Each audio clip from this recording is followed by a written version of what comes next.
Good morning students. जैसा कि हमने अपने प्रीवियस लेक्चर में डिस्कस किया था, फाइनेंशियल सिस्टम को टू पार्ट्स में क्लासीफाई किया जा सकता है। One is formal financial system, another one is informal financial system. Formal financial system, जैसा कि बेटे आपको बताया था, ऑर्गेनाइज्ड होता है, रेगुलराइज्ड होता है और सिस्टमेटिक होता है। इन आपका जो इनफॉर्मल सिस्टम है that is unorganised, non institutional होता है और अनसिस्टमेटिक होता है। सिमिलरली, जैसे कि हमने फाइनेंशियल सिस्टम के लिए पढ़ा, इंडियन फाइनेंशियल सिस्टम को भी हम दो पार्ट्स में क्लासीफाई कर सकते हैं। One is formal financial system, another one is informal financial system. Indian financial system को डिटेल में पढ़ने के लिए आप इस डायग्राम पे फोकस करेंगे, जो कि इसके पार्ट्स और वेरियस इंग्रेडिएंट्स के बारे में डिटेल्स में बताता है। तो आप देख रहे हैं इस डायग्राम में इंडियन फाइनेंशियल सिस्टम को टू पार्ट्स में क्लासीफाई किया गया है। One is formal financial system, another one is informal financial system. Formal financial system, जैसा कि प्रीवियस लेक्चर में भी हमने डिस्कस किया था, इसके कुछ कॉन्स्टिट्यूएंट्स होते हैं, कंपोनेंट्स होते हैं। मेजर कंपोनेंट्स 4 होते हैं, आपको ध्यान होगा, आप डायग्राम में रेफर कर सकते हैं। इसमें फाइनेंशियल इंस्टीट्यूशंस हैं, इसमें फाइनेंशियल मार्केट्स हैं, फाइनेंशियल इंस्ट्रूमेंट्स हैं एंड फाइनेंशियल सर्विसेज हैं। बिसाइड्स दिस, इसके अलावा हम इसमें रेगुलेटर्स को भी इंक्लूड करते हैं। रेगुलेटर्स जिनकी वजह से फॉर्मल फाइनेंशियल सिस्टम फॉर्मल है, जिनकी वजह से रूल्स एंड रेगुलेशंस हैं एंड कोड ऑफ कंडक्ट है। आप डायग्राम में देखेंगे जहाँ पे फॉर्मल फाइनेंशियल सिस्टम का क्लासिफिकेशन है, फर्स्ट रेगुलेटर्स के बारे में ही बताया गया है।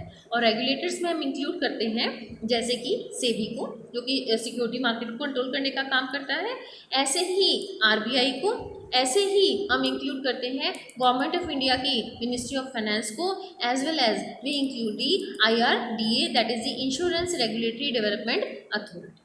So these are the regulators. Coming to the next, the main components of formal financial system. First we include the financial institutions. देखिए, फाइनेंशियल इंस्टीट्यूशंस एक ऐसा प्लेटफॉर्म है जो कि सेविंग्स को चैनलाइज करने के काम में आता है। सेविंग्स को चैनलाइज करना from the lenders to the borrowers, from the savers to the investors. आप अपने डायग्राम में देख सकते हैं, फाइनेंशियल इंस्टीट्यूशंस को फर्दर 4 पार्ट्स में क्लासीफाई किया गया है, जिसमें मेजर 2 है। One is banking institutions, another one is non banking institutions. इसके अलावा हम इंक्लूड करते हैं म्यूचुअल फंड्स को और इंश्योरेंस सर्विसेज। तो जहाँ तक बैंकिंग और नॉन बैंकिंग इंस्टीट्यूशंस की बात आती है, तो बैंकिंग इंस्टीट्यूशंस और नॉन बैंकिंग इंस्टीट्यूशंस में मेजर डिफरेंस ये है कि जो बैंकिंग इंस्टीट्यूशंस हैं वो क्रेडिट के क्रिएटर्स होते हैं, यानी कि ये पब्लिक से डिपॉजिट एक्सेप्ट करते हैं और आगे क्रेडिट क्रिएशन का काम करते हैं, जबकि non banking institutions deposit accept नहीं करते हैं और केवल परवेयर्स ऑफ क्रेडिट होते हैं। हालांकि आपको बता दूं, आज के मॉडर्न टाइम्स में दोनों ही इंस्टीट्यूशंस ने रोल एक्सचेंज कर लिया है। कहने का मतलब ये है, banking institutions non banking operations भी परफॉर्म कर रहे हैं और नॉन बैंकिंग इंस्टीट्यूशंस भी बैंकिंग ऑपरेशंस परफॉर्म कर रहे हैं। फिलहाल यहाँ जबकि हम डिस्टिंक्शन के बारे में स्टडी करते हैं, अभी हम इनको वन बाय वन लेंगे। जैसे कि फर्स्ट हम ले रहे हैं बैंकिंग इंस्टीट्यूशंस। बैंकिंग इंस्टीट्यूशंस को फिर से 2 पार्ट्स में क्लासीफाई किया जाता है। One is scheduled commercial banks and another one is scheduled cooperative banks.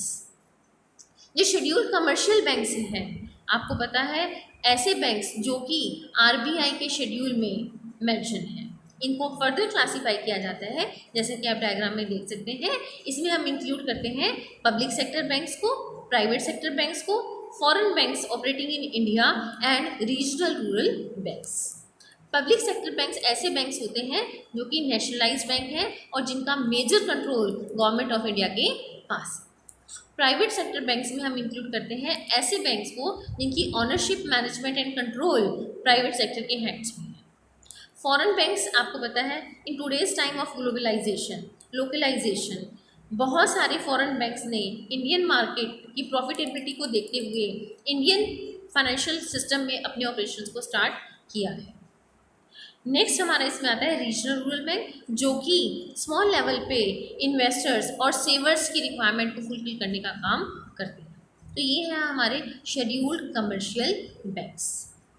इसके अलावा हम आते हैं हमारे नेक्स्ट पे, that is scheduled cooperative banks. आपको पता है बेटे, जो कोऑपरेटिव बैंक हैं अलग अलग लेवल पे काम करते हैं। ये डिस्ट्रिक्ट लेवल पे भी हैं, स्टेट लेवल पे भी हैं और सेंट्रल लेवल पे भी काम करते हैं।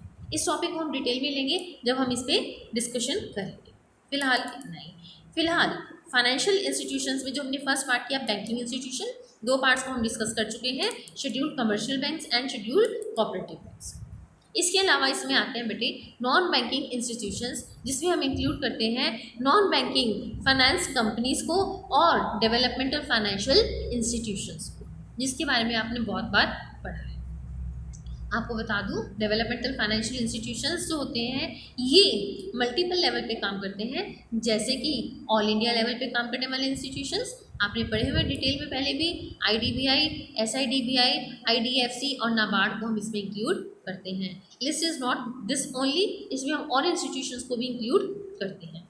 यदि हम बात करें स्टेट लेवल इंस्टीट्यूशंस की, तो इसमें हम स्टेट फाइनेंशियल कॉरपोरेशंस को इंक्लूड करते हैं, जबकि अदर इंस्टीट्यूशंस में हम इंक्लूड करते हैं ECGC यानी export credit guarantee corporation and the like institutions. तो ये है हमारे नॉन बैंकिंग इंस्टीट्यूशंस। इसके अलावा हम बात करें म्यूचुअल फंड की, तो म्यूचुअल फंड को भी हम 2 पार्ट्स में क्लासीफाई कर सकते हैं, that is the public sector and private sector mutual funds. Mutual funds आपको पता है बेटे कि रिस्क डाइवर्सिफिकेशन मैकेनिज्म होता है, जिसमें हम स्मॉल इन्वेस्टर्स की सेविंग को पूल करते हुए अलग अलग सिक्योरिटी ऑप्शंस में इन्वेस्ट करते हैं।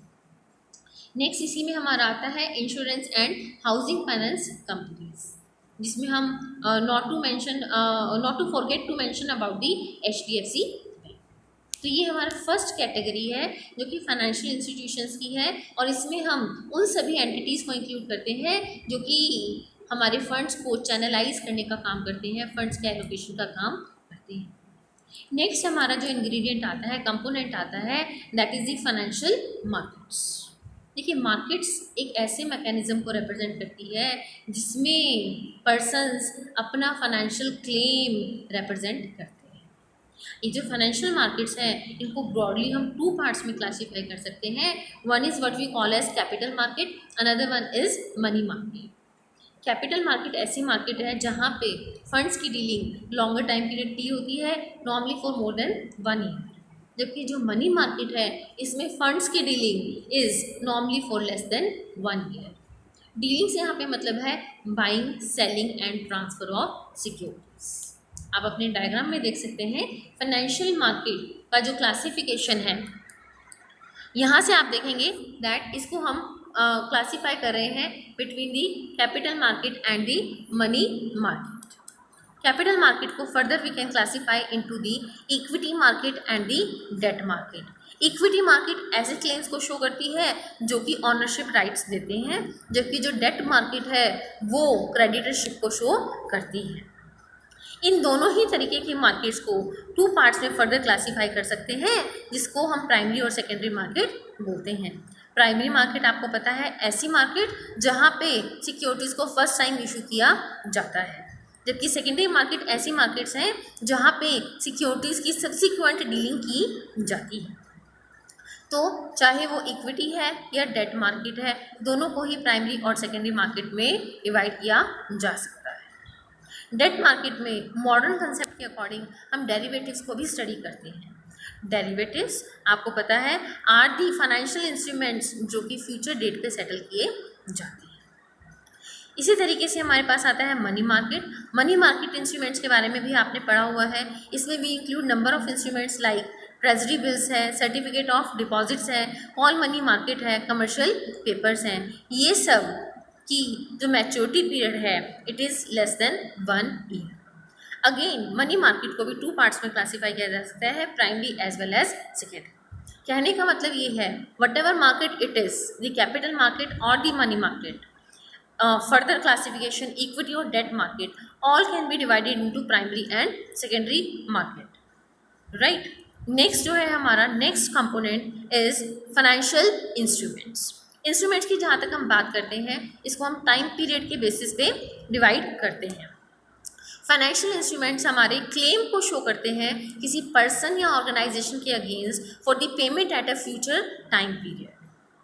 ये जो टाइम पीरियड के बेसिस पे क्लासिफिकेशन है, ये classification includes short term, medium term and long term financial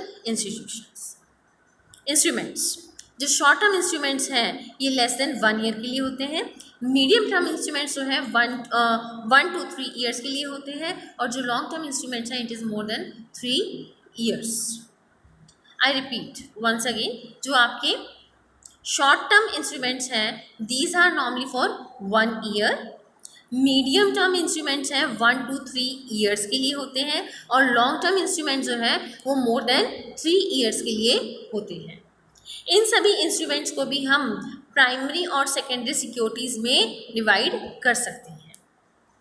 primary securities में again we include equity, debt etcetera, whereas in case of secondary securities जिनको हम फर्स्ट टाइम इशू नहीं करते हैं, जिनकी प्राइमरी मार्केट नहीं होती है, जैसे कि we include time deposit and insurance policies. So we include in financial instruments short, medium and long term financial instruments less than 1 year, 1 to 3 years and more than 3 years. Final component in the formal financial system is financial services. Financial services ऐसी services जो कि हमें financial securities में deal करने में help करती हैं, assist करती हैं. The list is very long and exhaustive. To mention a few, we include herein like we include depositories, we include merchant banking, we include mutual funds, we include hire purchase, we include leasing, we include installment system, we include underwriting और the portfolio management। इन सभी services की detail जैसे जैसे हम financial services में move on करेंगे इन सभी को डिटेल में पढ़ेंगे। तो कहने का मतलब ये है कि जो हमारे फॉर्मल फाइनेंशियल सिस्टम है इसके 4 मेजर कंपोनेंट्स हैं जिसके डिटेल्स अभी हमने देखी। Besides that informal financial system जो कि हम बता रहे हैं जिसकी कोई रेगुलेशन नहीं है, कंट्रोल नहीं है, कोई कोड ऑफ कंडक्ट नहीं है, जहाँ पे फंड्स की इजी अवेलेबिलिटी है और रूरल एरियाज़ में इंडिया में आज के टाइम में भी प्रेजेंट है, इसमें हम इंक्लूड करते हैं इंडिजीनियस बैंकर्स को, मनी लेंडर्स को और लोकल बैंकर्स और ट्रेडर्स को। इनमें हालांकि रेट ऑफ इंटरेस्ट बहुत हाई होता है और डिफ़ॉल्ट के चांसेस बहुत ज़्यादा होते हैं। At present time in Indian economy, in Indian financial system there is coexistence of formal and informal financial system. और जैसा कि हमने लास्ट लेक्चर में डिस्कस किया था, इसकी को एग्जिस्टेंस को ही फाइनेंशियल ड्यूलिज्म कहा जाता है। For this detailed diagram, you may refer the book of Bharti V. Pathak. Thank you.